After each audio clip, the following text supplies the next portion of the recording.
What's going on, everybody? And welcome back to the Canadian Football Fanatics YouTube channel. And thank you guys for tuning in to another video. Hope you guys enjoyed episode 37 because we are on to episode 38, baby. The train does not stop here at the Canadian Football Fanatics. I hear people saying, after the Super Bowl ended a few weeks back here now, oh, no more football for, 6, 7 months. Shame on them. Shame on them because we have, combine season, draft season, CFL season, of course, coming up in June. Football does not stop here at the Canadian Football Fanatics, and that's what brings us here today. And we're going to be joined by a returning guest, Michael O'Connor. He's going to be quarterbacking the senior men's Canadian national football team this year, which is returning to play after a decade-long hiatus from the World Championships tournament. Looking forward to that. And looking forward to having Michael O'Connor back on the channel. Michael is a native of Ottawa, Ontario. We had him on when we were actually the Coast to Coast Gridiron before we rebranded to what we are now with the Canadian Football Fanatics. And, Michael's journey is a pretty cool one. I'll be honest. He spent some time playing high school football in Ontario. And then shortly after that, he went into, I believe it was Tennessee, Chattanooga. How I remember that is because I believe Chattanooga University is where Terrell Owens went to. And something I always remember with that, a weird kind of thing that ties the football universe together. Then he also attended IMG Academy, a pretty well-known program in the United States. Then he ends up going through his recruiting process, going to Penn State. He ends up coming back up to Canada, returning home, going to the University of British Columbia, winning a Vanier Cup in his very first year, and ends up, having a pretty good U Sports career, ends up getting drafted in the third round in 2019, 20th pick overall to the Toronto Argonauts.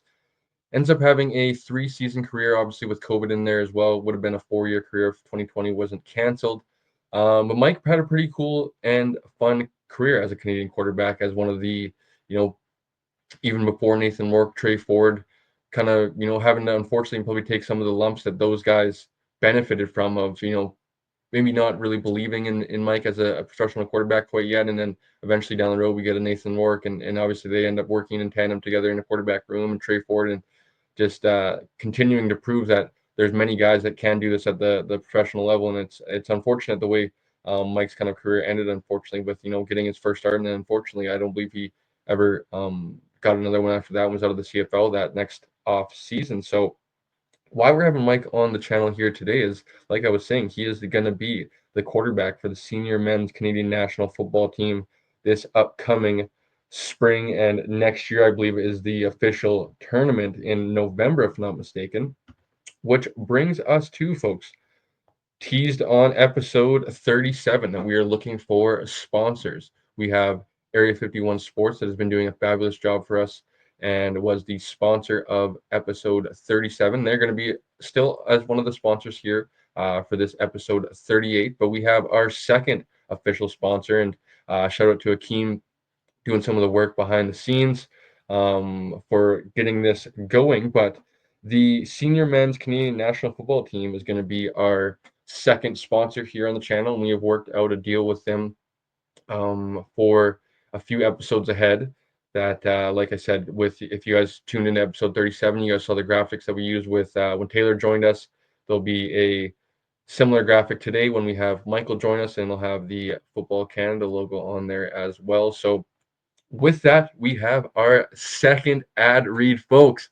Let me know if you guys enjoyed our first official ad read with Area 51 Sports. But like I said, actually, I didn't actually say, I just did the little kind of peek behind the curtains of myself. Hated public speaking, so it's funny how I do the podcast now, and it's funny how I'm doing something like an ad read. We're back in, my school days, I guess maybe you could say. I would hate doing something like this, but here we go with our ad read for the senior men's Canadian national football team. So, attention, Canadian football fans. Your senior men's Canadian national football team needs your support as they gear up to represent Canada and Europe this April for a critical game versus Italy.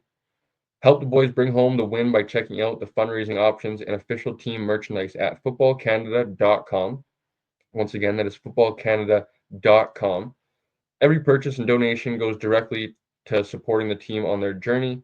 Let's show the world what Canadian football is all about. Head to footballcanada.com today and help the team make us proud. So do that indeed. Head over to Football Canada. The senior men's Canadian national football team actually has an Instagram page as well, so you guys can go support over there. Have a little bit more info on their page as well, including some of their merch links and some other stuff and some details that will soon be coming. I know it was unfortunately tough, but by the time this is uploaded, it'll be a few days past, so maybe we'll have more details by then. But they did have some news drop today, and unfortunately got deleted. So I'm not too sure if there's maybe some more workings going on behind the scenes before they're gonna release some official dates and times for that game versus, I believe it was Italy. Forgive me. That I saw in the graphic. Like I said, it got deleted. So, yeah, excited to partner with Football Canada, specifically with the senior men's Canadian national team. Like I said in the ad read, go over to footballcanada.com or their Instagram page, and you guys can support them the best ways possible that are available, including, like I said, the merchandise options. You guys can find those on Football Canada as well as the Instagram page, and some fundraising options that will help the team, including today's guest, Michael O'Connor, get over to Europe. Excited to talk about Michael. Like I said, we've had him on in the past. Going to try to avoid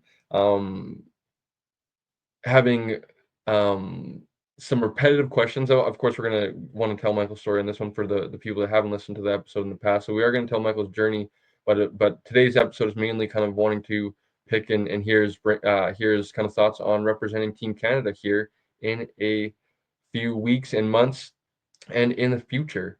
In the coming, I believe, like I said, in November, I believe is the official tournament. If and when, I guess we should say, Team Canada wins. Like I said, it's been quite the hiatus. I believe 10 to 15 years since the last time Team Canada has put in a team for senior men's, a national team. So, looking forward to it. Like I joked with Taylor, watching the Four Nations Cup here lately, and shout out to Team Canada. By the time you guys are watching this, it's going to be Friday morning, the day after Team Canada hopefully beats the United States in the championship game of the Four Nations. Recording this on the Monday that they just beat Finland, and just the kind of pride that comes with playing in a game like this, and you see once you put your nation's flag on and kind of want to represent your country, things kind of ratchet up even that much more. And I'm excited to hear how his opinion on that, and just how excited I'm sure he is to go over to Europe and unfamiliar territory and just represent his country and play the game that we all love, that is football. So let's get over to episode 38 guest right now, Michael O'Connor.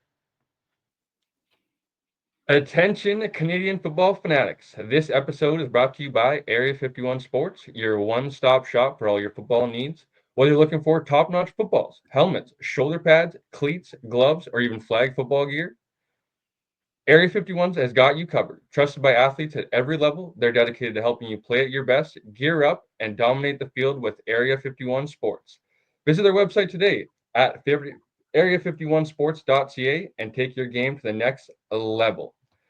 Now let's dive into the show, ladies and gentlemen. Joining me now, guest number 38 for episode 38 here on the channel, Ottawa native. We've had him on the channel here before, like I said, Michael O'Connor. Michael, thanks for joining us. How you doing?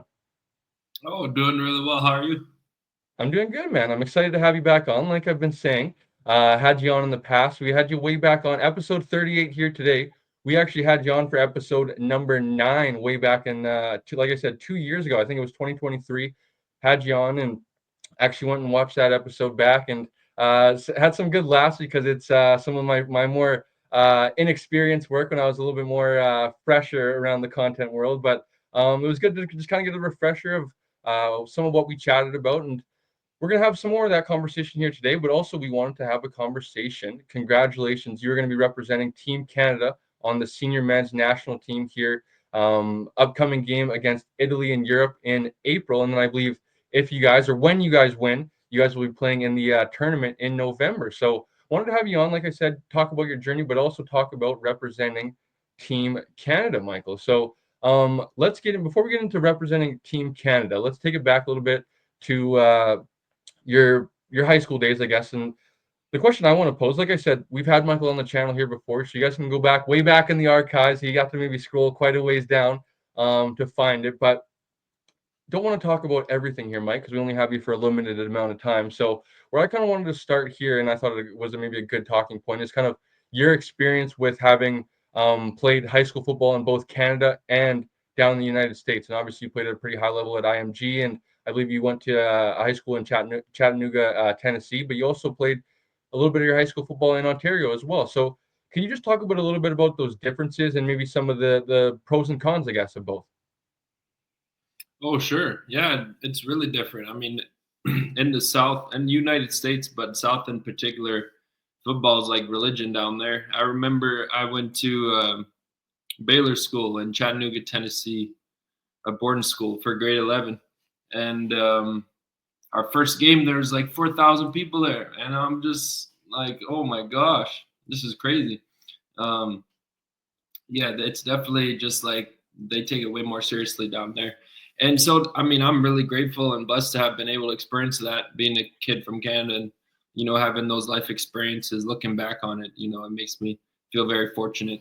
But that's not to discount my time in Canada playing with Ashbury in Ottawa for 2 years. Like that was some of the most fun I've ever had playing football. It was the league we were playing in was Canadian rules, but it was 4 down. So I was just having so much fun because we were slinging it all over the field, and the coaching was awesome, and they gave me a lot of great opportunity as well. So shout out to Ashbury for that. But no, it's just way different than IMG. Of course, that was crazy. Going to school for 3 hours a day, and then the rest of the day just doing football. I mean, it was kind of awesome. But no, it's a big difference down there.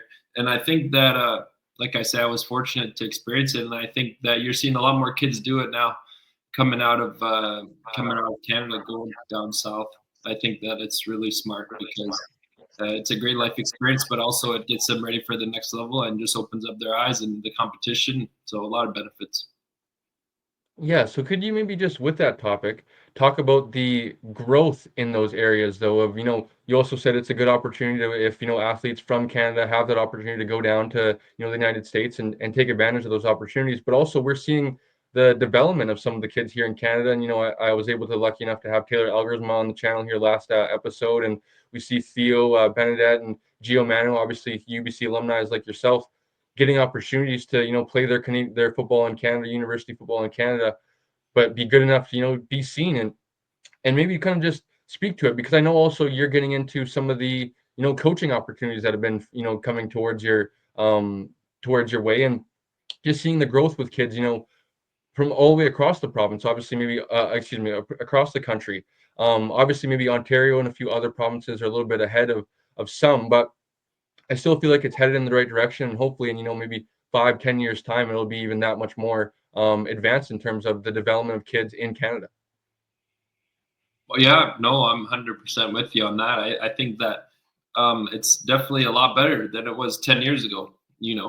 And so with that, you expect it to only continue to be better in the future. I think that, yeah, I think it's great that kids are getting opportunity. Like you say, Tyler Elgersma, and seeing him at the Senior Bowl, that was so cool, man. I just saw that, and I was just like, man, this is so awesome for the game and for Canadian quarterbacks. And I was super excited to see that, and he did really well too. He really represented the country well and youth sport as a whole. So that's stuff you love to see. I think that it's something yeah, we got to continue to work on getting a little bit more coaching, getting a little bit more of the former pros that into coaching and finding ways they can impact the community. And that takes a lot of support, but we got to find ways to get the older generation to be able to help out the new guys. Yeah, so we talked a little bit about your time at IMG, and I'm curious if you could share a few stories that come to mind. And obviously, we've seen the viral videos of the locker room and the facility tours and stuff like that, and the stuff and resources that are provided to you at a school like IMG. What are some of the memories? I believe you only spent one season there, 1 year of school there. And just like you said, 3 hours of school, and then basically you're like a professional football player in a sense, where you're going to practice and lifting weights and whatnot, and also recovering off the field and getting into the field room and stuff like that. And you're provided with the resources of having coaches with NFL experience and stuff like that. So what was your experience like, and maybe if there's any memories that come to mind, Michael, when your time at IMG? Yeah, it was awesome. Like a typical day would be, we'd work out at 7 a.m. in the morning in the gym for about an hour and a half, 8:30, get some breakfast. So this is all on campus too. So they got a whole cafeteria and everything, feeding us good too, which is awesome. I love to eat, so that was cool. But yeah, breakfast after lift, and then we go to school like 9 to 12. Then we get some lunch, and then maybe 1:30 to 3:30 we're on the field like practicing, and then after that watching film, and then 5:30 day's over. So I loved it. I mean, just so much fun. Couple memories. It's kind of like it's a boarding school, kind of like it was for me in Tennessee. So you're living with your teammates. So I feel like that was a lot of fun. We had a lot of fun just being kids, being silly, being stupid. You know how it is in senior year of high school. Probably a lot of things you regret doing, but at the same time, that's what high school's like. So a lot of fun. Yeah, biggest memory though is just hanging out with the fellas, and we're just a bunch of kids. So, but it was a great time. Yeah, like I said, we had Taylor on last episode, and we talked about that kind of, the memories of, you hear people say of, you'll never get memories like the Friday night lights of playing with, some of your childhood buddies, and some of those memories that you'll always remember of, some of the games being over, and, you're going in the locker room with the boys, and, hopefully having some plans that Friday night and stuff like that. So I'm curious, your journey was a very unique one, and we've said that a lot here on the channel for a lot of people that join us, but yours more specifically, I believe you went to like 4 different high schools throughout your high school career in between Canada and the United States. And after your senior season wraps up, obviously the recruiting process probably ramps up for you. And like I said, we had you on in the past. I know we talked about, all the college offers you got. You end up settling on Penn State, but take us through that if we can just rewind before you get to Penn State, Mike, of going through that recruiting process. And obviously up here it's a little bit, different. And we talk about that culture of the football in the South and whatnot. And you going through that here is a little bit different than, kids maybe going to, me being in British Columbia here, taking a ferry and going on an official visit to UBC, or maybe you go as far as, Manitoba or something like that, where you, I believe, took a few visits and whatnot, and then end up deciding to go to Penn State. What was that recruiting process like for you? And what were some of those teams that were interested in, and you ultimately took some visits to? Yeah, that was pretty wild, man.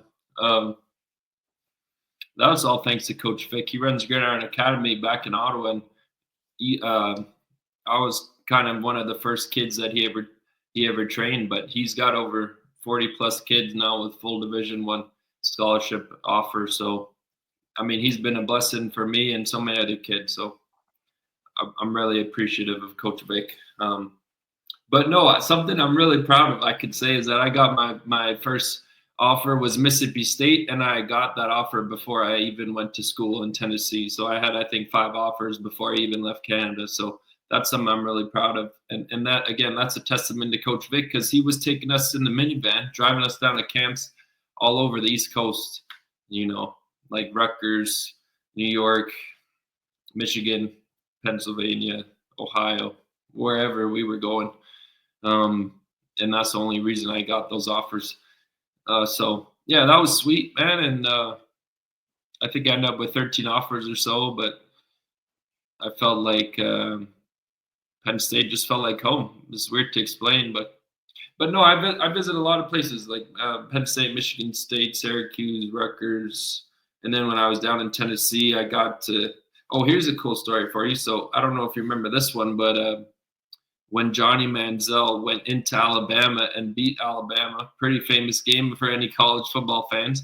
But anyways, I was at that game getting recruited by Alabama, and that was probably I think I went to a couple games at Alabama, but that was like one of the first ones I went to there, and it was crazy, like, because I was in the recruit section, and so they're all really proud, as they should be, as they should be, rightfully so, of Alabama, all like the support staff. And then I remember like they lost, and it was such a big upset. And I'm leaving the stadium, and people are crying, literally, like multiple people are in tears, and it was just so strange. But like I say, I did even think in the time, like, man, what I'm so lucky to be here and experience this. And like I say, a kid from Canada getting to see this is pretty cool. So, but no, I went to games at Alabama, Vanderbilt, um, Auburn.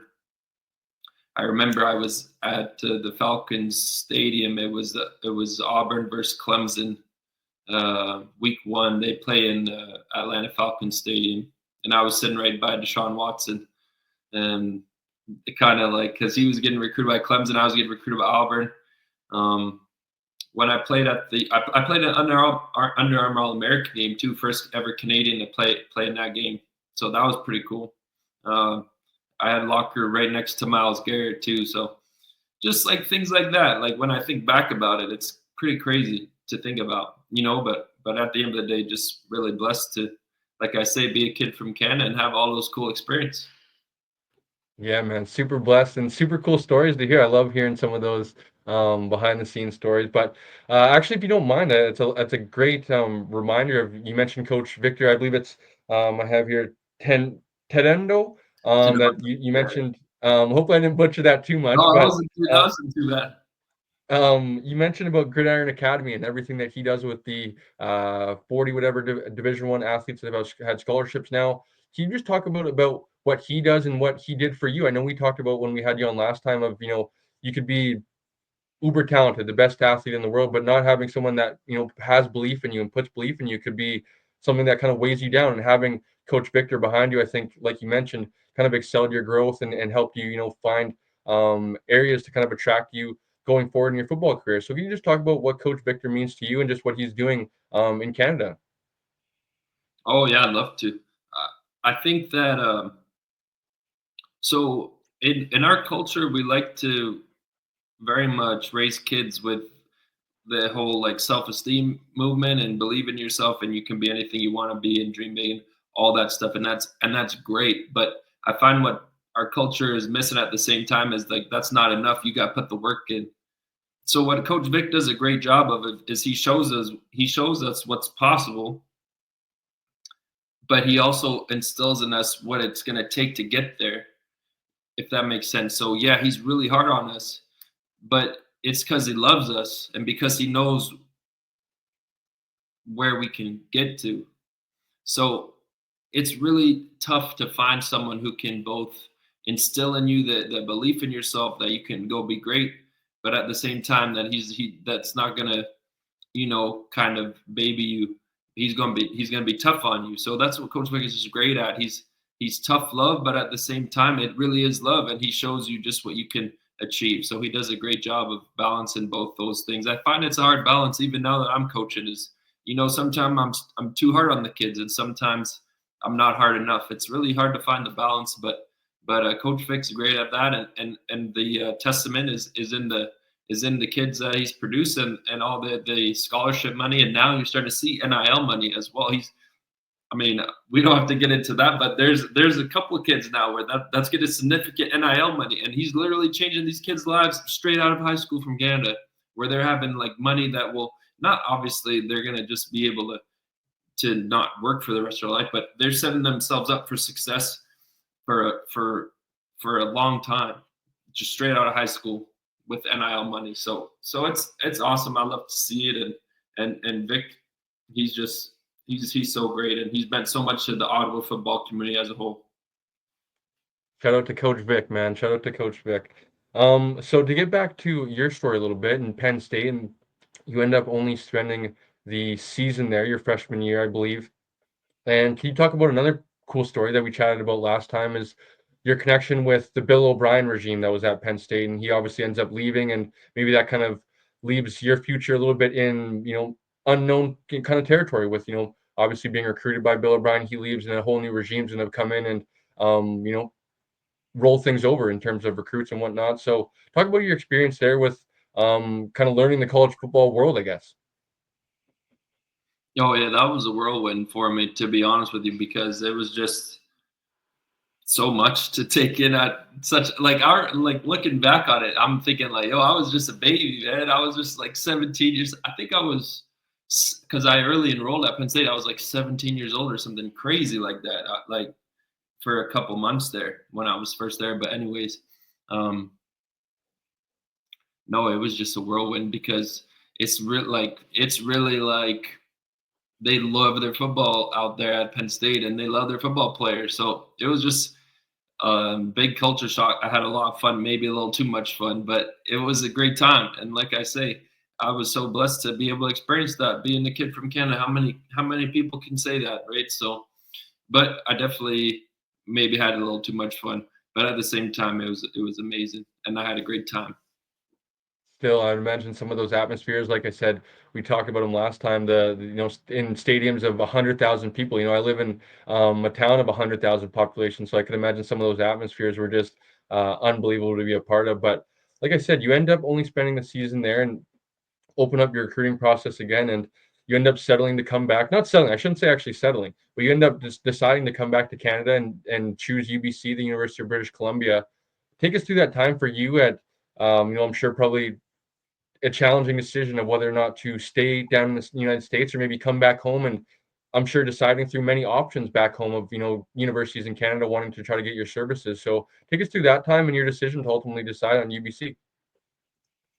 Oh yeah, that was definitely a tough decision because when I left Penn State, I was just in a tough place, just in more ways than one, really, because I was just been what I've been 4 years in four different places, right? Like 10th grade, I was in Ottawa, 11th grade, Tennessee, 12th grade, Florida, and then freshman year, Pennsylvania. So I was just moving all over the place, and it kind of got to be a lot. But I kind of decided ultimately I just want to go somewhere I can play and I can settle down and put roots down. And I figured I could come move out here to the West Coast and build a life out here.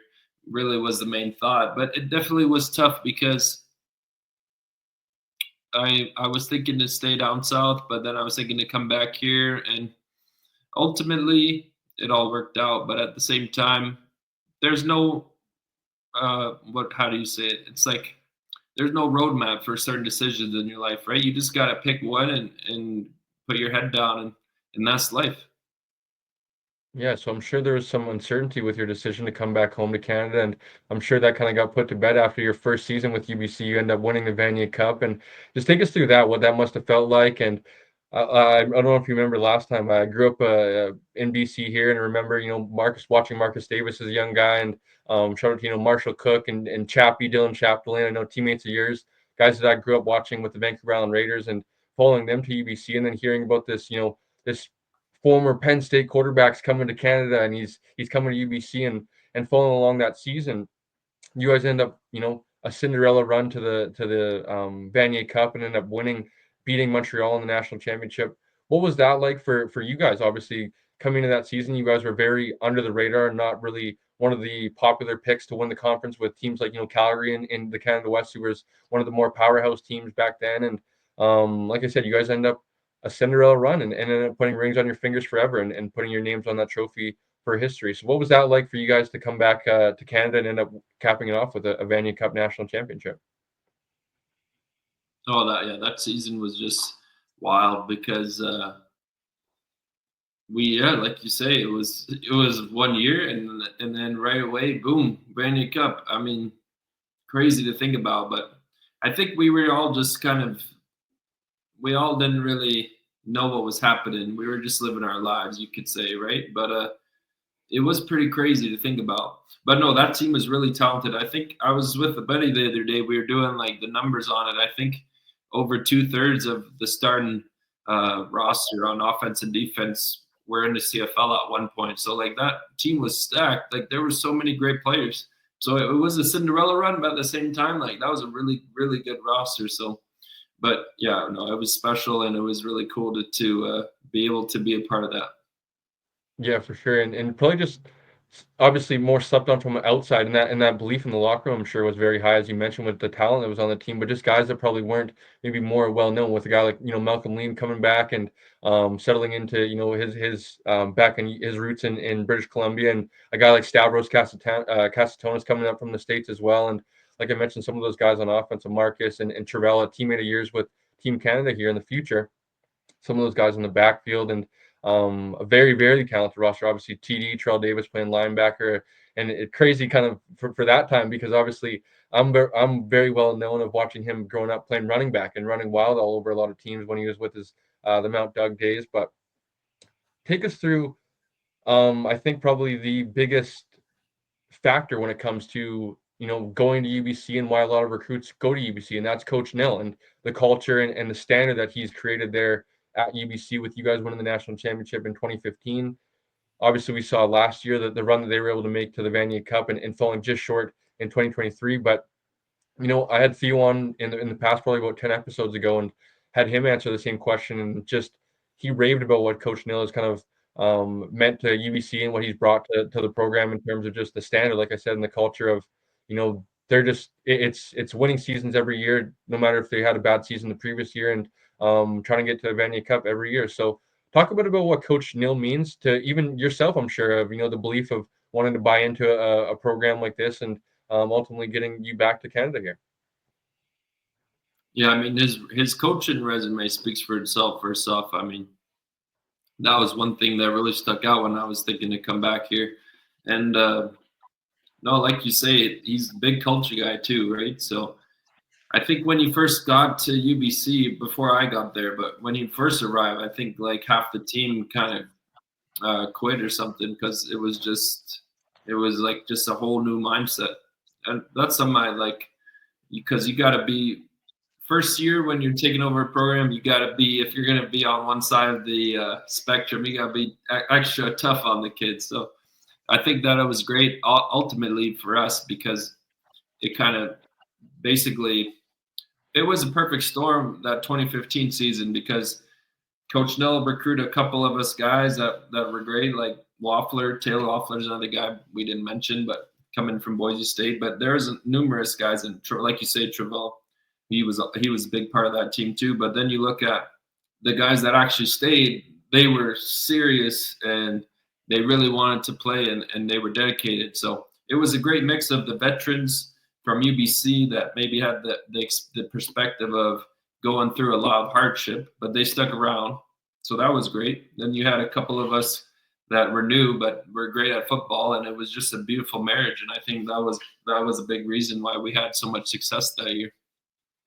Yeah, so you went through the recruiting process a couple times, and you end up finishing your UBC career, and you end up getting to go through a draft process, and holding your own pro day, and going through the combine. And the cool thing I was kind of thinking about is you were, I don't want to say one of the first, because I know there was OGs to you in a sense of some of the Canadian quarterbacks that you watched growing up, getting those opportunities in the CFL, but you before guys like Nathan and Trey, and obviously now we're seeing Taylor, and some of the guys that are in U Sports getting opportunities this year, and Joe Senecal and Tuchinski and stuff like that.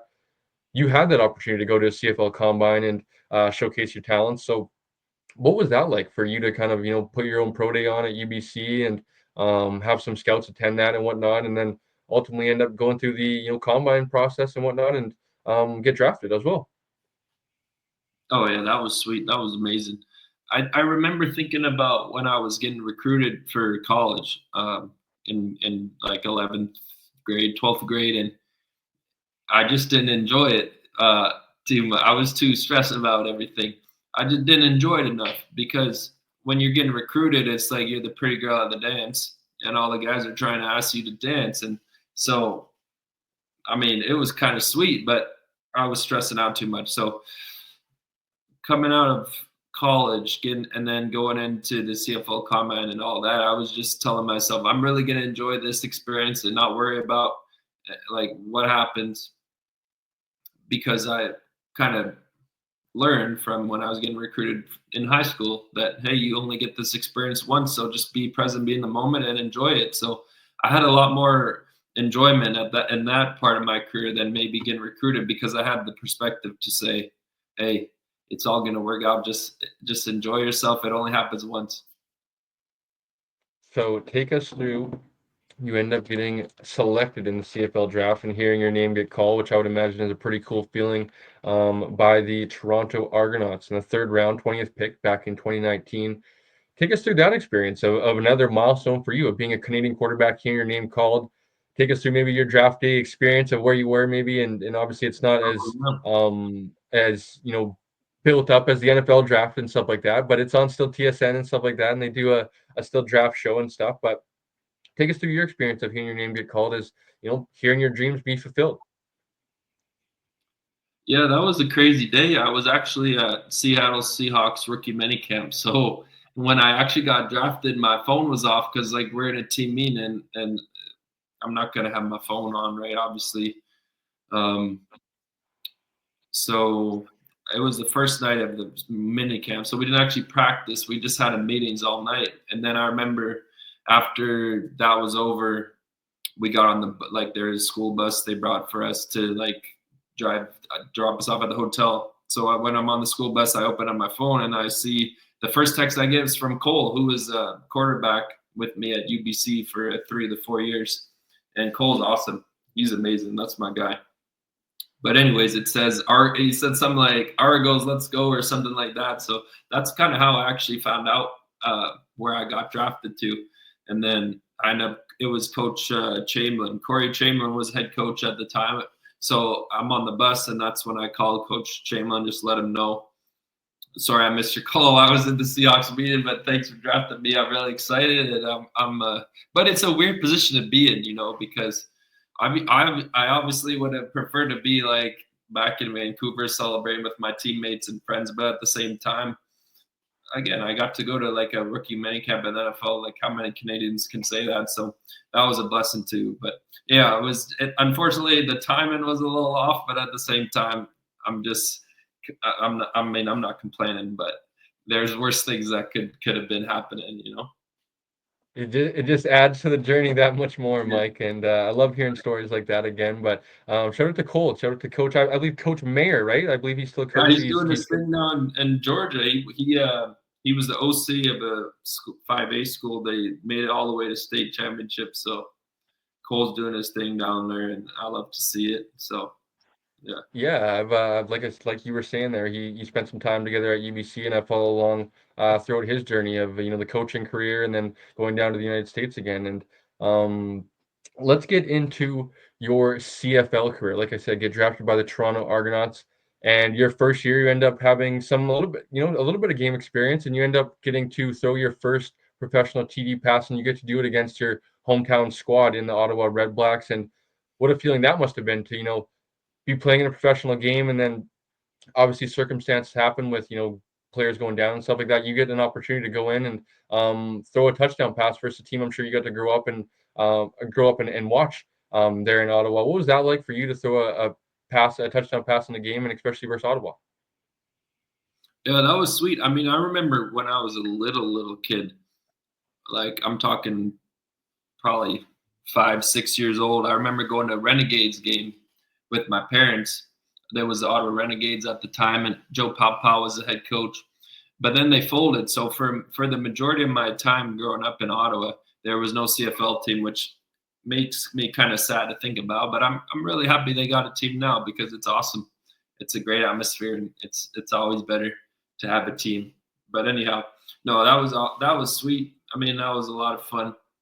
And Rodney Smith, that's my guy too, man. He caught that, and he's just a bit. He was like 6'5", and he's running a little post, and it was 1-on-1, and I'm just like in my head, like, yo, just give him a chance, right? So sometimes you make a perfect throw, but that was just one of those things where, okay, you're 6'5", go get this thing, and he made a great catch, and yeah, that was awesome.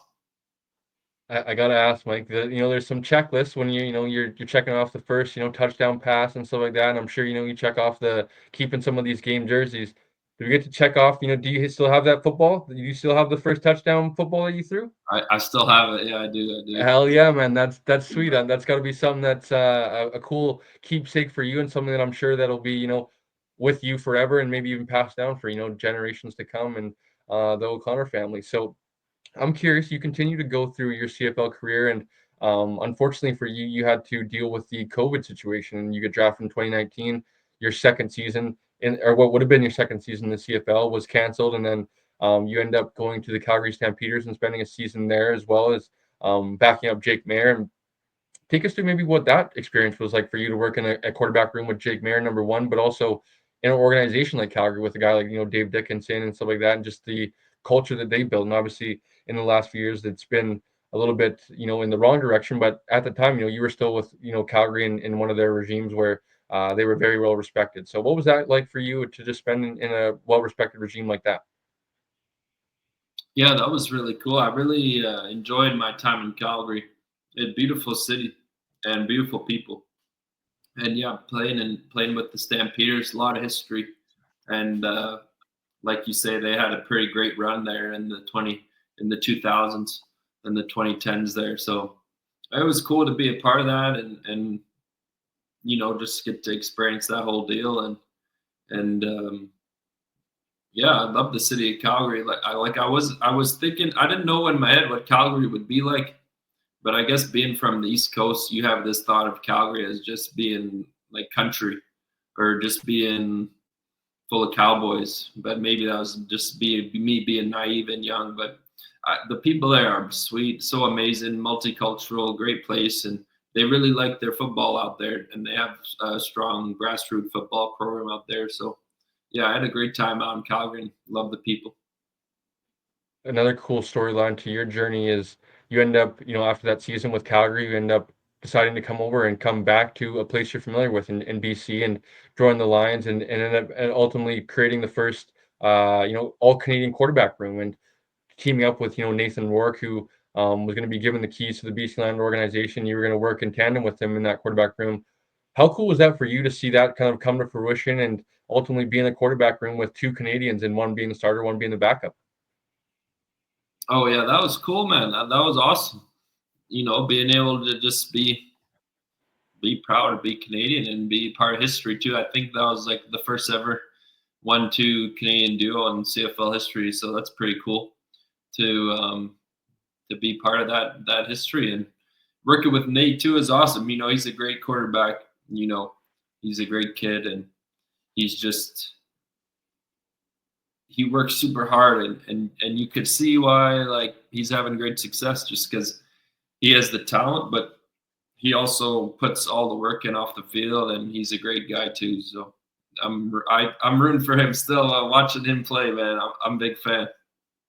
Yeah, so your time in BC, Nathan ends up going down, and you end up getting the opportunity to start for BC for a few games, and well, it looked to be a few games, and ultimately, unfortunately for you, end up getting hurt in that Saskatchewan game, a game I was actually in attendance for.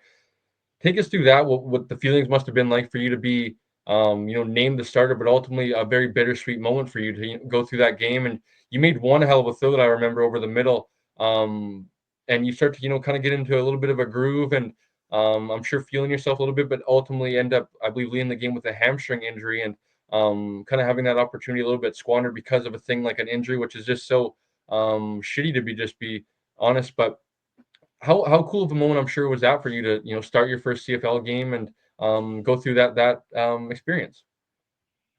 Oh man, it was sweet because, like you say, it just kind of you work so hard throughout your career, and to get to be able to say that you get to that moment, and you just kind of want to take it all in, but at the same time, at the end of the day, you're just doing your job, and just another day at the office. But yeah, unfortunate how it all worked out, man. Really is. But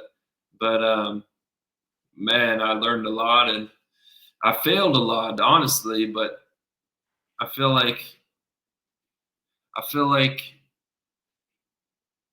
that's really when you learn a lot, about yourself, but also about how to just deal with life, man. Because life is like what I like to say is that it's not getting any easier from here, right? So just got to be able to develop that mental toughness, and be able to push through hard times. I feel like I have that in spades now because of my journey, and like I say, both things can be true. I'm super grateful and I had a great time, but at the same time, man, it was a lot I had to go through. So grateful for all of it. Yeah, man, that's what makes it the journey. So, Mike, let's get into it. And another kind of cool thing before we transition to the senior men's team is you got to do something that, only 1% of people get to do. And I could only imagine the percentage of, Canadians that get to, live out their dreams and be able to say that they were a professional quarterback, which is cool. But unfortunately for you, the kind of business side of football kind of shows its colors for your career, and it ended up coming to an end and not getting an opportunity after that. But you still find ways to stay in the game, like you were saying about your coaching. And I know last year, or maybe it was maybe 2 years ago now, you were you attend things like May Bowl up in Kelowna and stuff like that. Still staying involved in the game, and you get the opportunity to try out and obviously end up making the Team Canada Senior Men's National Team. So I'm curious, Mike. You know what? Like I said, we had Taylor on that yesterday, and we talked about kind of the pride fullness that comes with putting on your country's jersey and wearing that country's flag on your helmet or on your jersey. How excited are you to represent your country? Oh man, I'm really excited, man, because I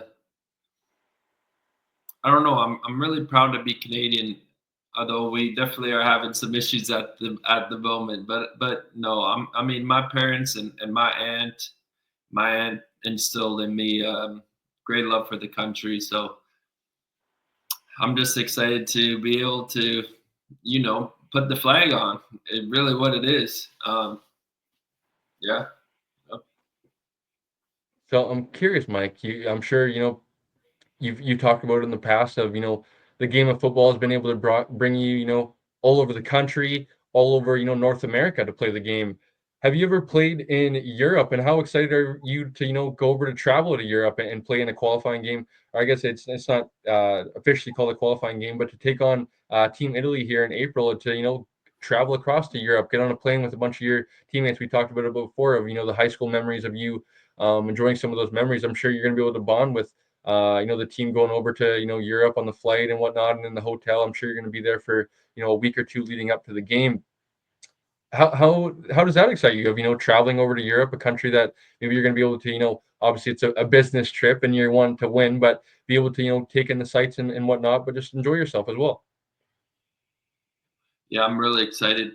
Well, funny story actually, which is crazy because who would have thought, right? But just talking today makes me think of like, man, how many cool experiences I've had. But when I was at Penn State, it was kind of a year or two, probably two, maybe 2 or 3 years. Anyway, it was a couple of years since the Sandusky deal went down. So one of the punishment for Penn State was the no bowl game.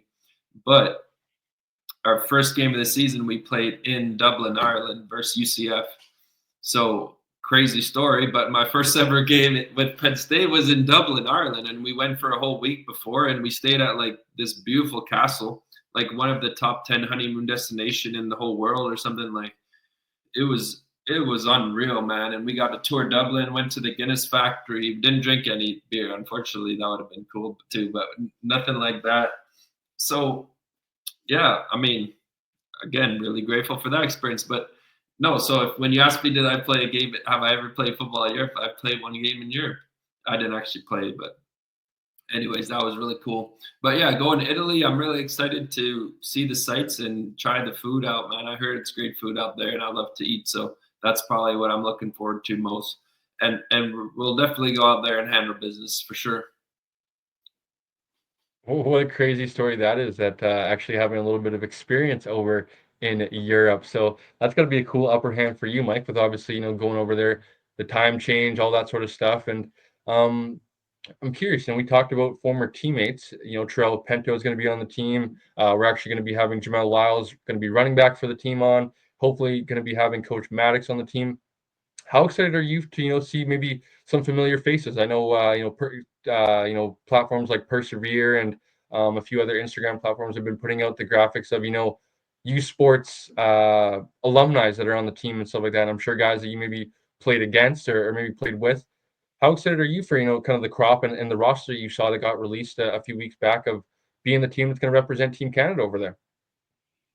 Yeah, man, I'm really excited. I mean, Travell and Dallas, he was a receiver with SFU, but we're all three of us are in the Vancouver area, so we're getting ready to go. Jamel too. So I mean, that's pretty cool. But yeah, a lot of people I play against on the team as well. So I feel like it's always cool to compete against somebody, and then later on you kind of hear their story and see, oh, maybe they're kind of just like me, right? But on the other side of the field one day.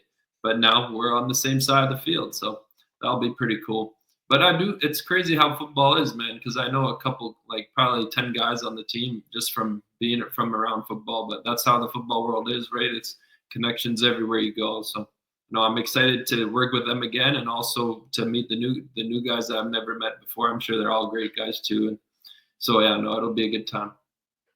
Yeah, it is a small football world. It is. So, I'm curious, and obviously Dallas Dixon, as you mentioned, a guy that's familiar with probably if you guys follow the QB motion, Rob Williams and Nathan Rourke, one of those guys that I'm sure his hands have been worn out of all the years of you and Nathan and all the other quarterbacks throwing to him as well. But um, I'm curious for someone like you who has some experience, and I'm sure maybe you're familiar with it now, Mike, living here in British Columbia, but BC being the only high school circuit or high school programs that play American here in Canada, and I'm sure a lot of your teammates are going to be very unfamiliar with playing American, which the tournament's going to be in American style rules.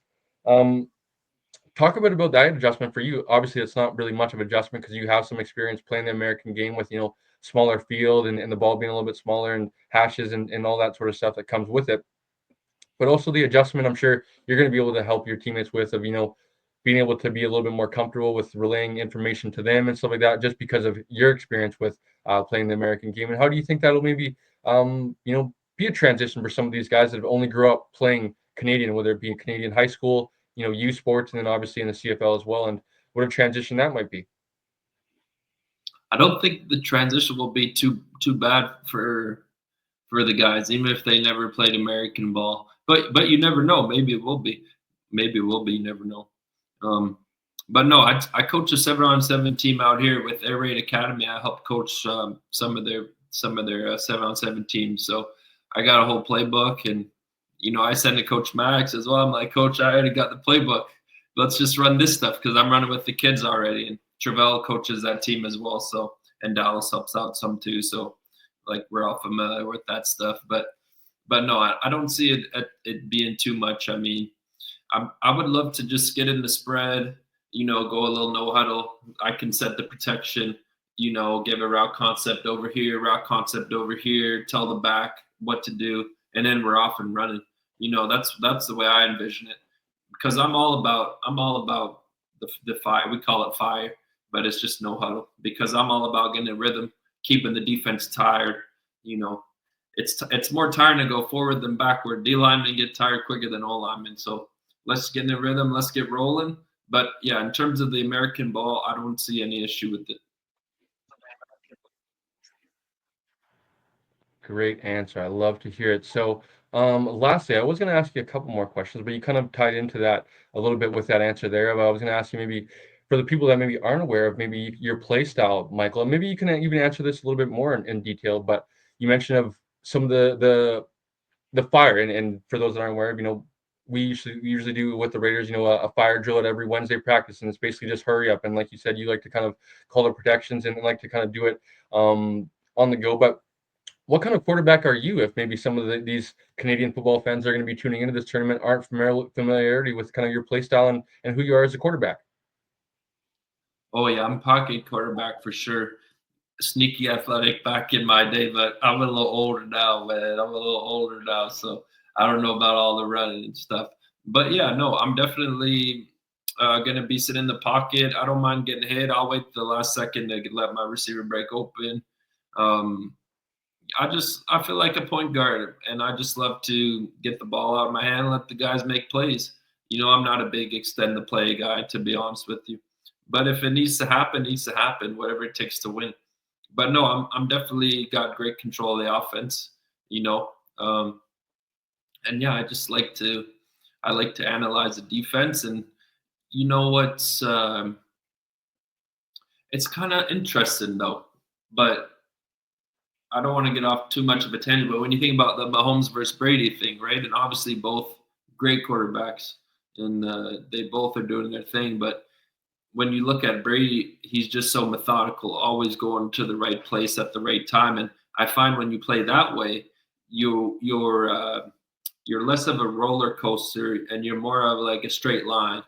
You kind of more just you don't have the highs, but you also don't have the lows. But now when you look at someone like Mahomes, who just does some miraculous things on the field, crazy things, scramble, finding ways to win. But then you look, sometime it can be not as pretty, right? Like if you look at the Super Bowl, I'm not saying that's all on Mahomes. Eagles defense balled out, but I think you get what I'm getting at is, I like to try and just be the steady guy that makes the right decision.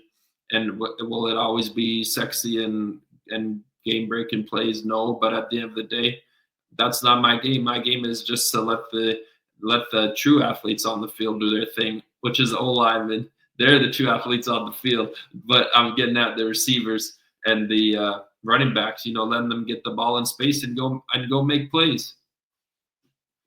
No, really well said. I love that answer from you, Mike. So before we get you out of here, Mike, a couple ad reads and we will close out the episode. So as I mentioned, we have two new sponsors here, and that's including the Senior Men's Canadian National Team. So your Senior Men's Canadian National Football Team needs your support as they gear up to represent Canada and Europe this April against Italy. Help the boys bring home the win by checking out the fundraising options and official team merchandise at footballcanada.com. Every purchase and donation goes directly to supporting the team on their journey. Let's show the world what Canadian football is all about. Head to footballcanada.com today and help the team make us proud. Like I said, that is our first sponsor on today's episode is Football Canada, the senior men's national team, as well as Area 51 Sports is sponsoring us once again here on the channel. So this episode is brought to you by Area 51 Sports, your one-stop shop for all your football needs, whether you're looking for top-notch footballs, helmets, shoulder pads, cleats, gloves, or even flag football gear and custom uniforms. Area 51 Sports has got you covered, trusted by athletes at every level. They're dedicated to helping you play at your best. Gear up and dominate the field with Area 51 Sports. You can visit their website today at area51sports.ca. Sorry, folks, having a little bit of technical difficulties. Hopefully, you guys are hearing us loud and clear. But as we close out the episode here, Mike, just thank you so much for coming on once again. Two-time guest, and for those that missed out on last time we had Mike on the channel, go back and check that out. Like I said, episode 38 here today. We had Mike back on almost 30 episodes ago, episode 9, and we had Mike on for about an hour and 40 minutes actually back then. So a little bit more detailed discussion on Mike's journey of some more questions of his time playing high school football in Canada, his time in Tennessee, and then obviously at IMG as well, and at UBC a little bit more. Talk a little bit more about UBC and then into the CFL career as well. So, Mike, last question for you. For anybody that's maybe on the fence there, they've seen a little bit of these posts of what's the senior men's national team going around of maybe kind of being a little bit intrigued, and it's been I think 10 or 15 years around then since we've had a team represent Canada in this tournament once again. For maybe some of the listeners that are tuning in today, like I said, they're on the fence of maybe I'll tune in, maybe I'll not. Why should they tune into the game versus Italy #1, but versus when we're going to say when you guys win, not if you guys win. When you guys win, you're going to be playing in the tournament next November. Why should they be tuning in to support Team Canada? Oh, I just think that football is such an important part of the culture of Canada. Obviously, hockey is too, right? But football, especially, we got our own football league, the CFL, right? So I think that with that being said, it's rare to see football on the national scale or the national stage just because of how much moving parts there are, right? And how much effort it takes. And also, I want to take this time to say shout out to Coach Maddox because he's been doing so much work behind the scenes and putting so much of his own time and effort in to make this thing go. It wouldn't be possible without him. So I appreciate you, Coach. But no, I mean, how many times you get to celebrate Team Canada football in any capacity? It's so rare just because, like I say, there's a lot of moving parts. So maybe this would be a preview of the Olympics, right? Maybe that we could start cheering for Team Canada in the Olympics now for football, but why not on the world stage too in the tackle game, right? So just come check it out and support your country and yeah, it'll be a good time.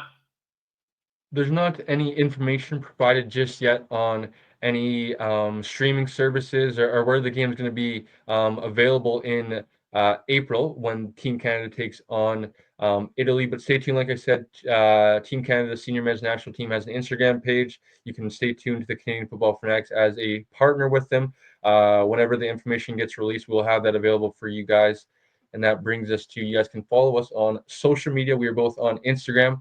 We are at Canadian Football Fanatics, and we are on Twitter/X @_CF Fanatics as well. So that's going to do it for episode 38, folks. Hope everyone enjoyed. Mike, thank you for joining me, man, and we will catch everybody on the next one. All right, take it easy.